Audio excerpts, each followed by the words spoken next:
there is a requirement for one to have a bank account in Kenya.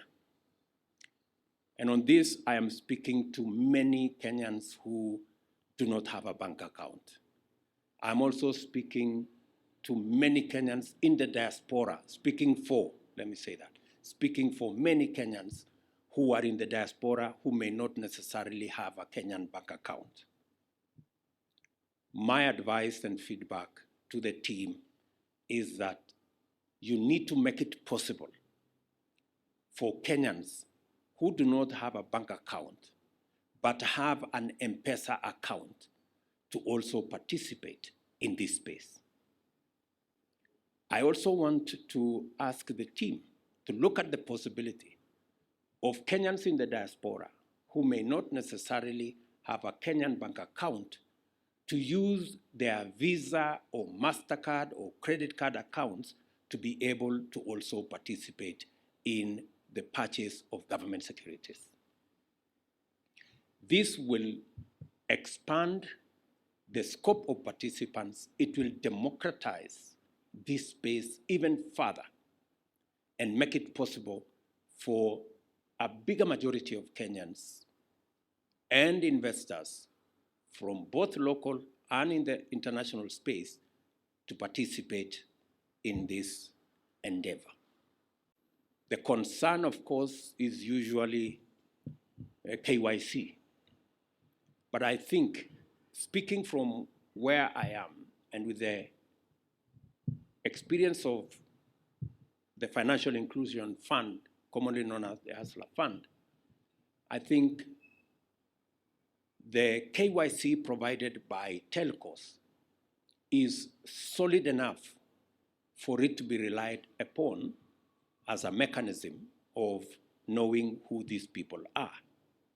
I also believe very strongly that credit card agencies have sufficient KYC information for us to be able to rely on them to facilitate this process.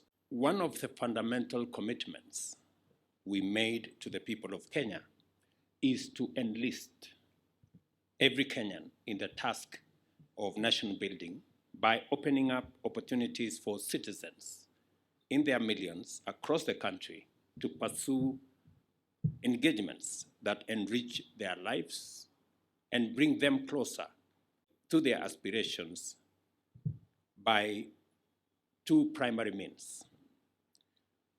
The first one is to remove all the structural barriers to the contribution of the majority of our people and eliminate systemic obstacles to their participation at any level in all sectors.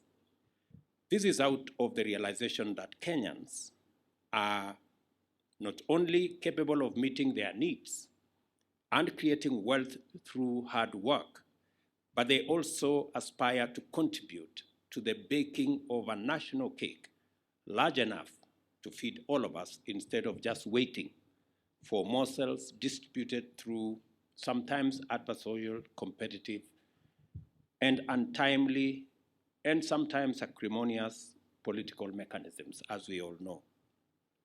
The second is to facilitate millions of Kenyans to participate and make their contribution through innovative and transformative policies, programs, and projects that facilitate access to opportunity and to the means of turning these opportunities into incomes as a path to improve well-being and create wealth through savings and investments. It is essential to highlight the government's improved tax collection efforts. The Finance Act 2023 introduces a taxpayer amnesty program for penalties and interests accrued as of December 31st, 2022. From September 1, 2023, just this month, to June 30th next year, you will have the opportunity to settle only the principal tax amount of outstanding tax debts incurred before January 1, 2023, as we are waiving penalties and interests over the 9-month period. It is very important for me to make this statement for the public. I know we have had a robust two-way conversation on what do we do with taxes that have penalties, that have accrued interest.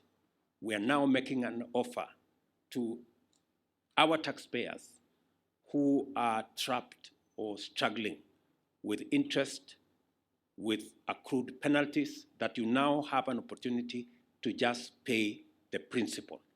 And I expect that the tax-paying public will take advantage, especially those who are trapped in the space I am talking about.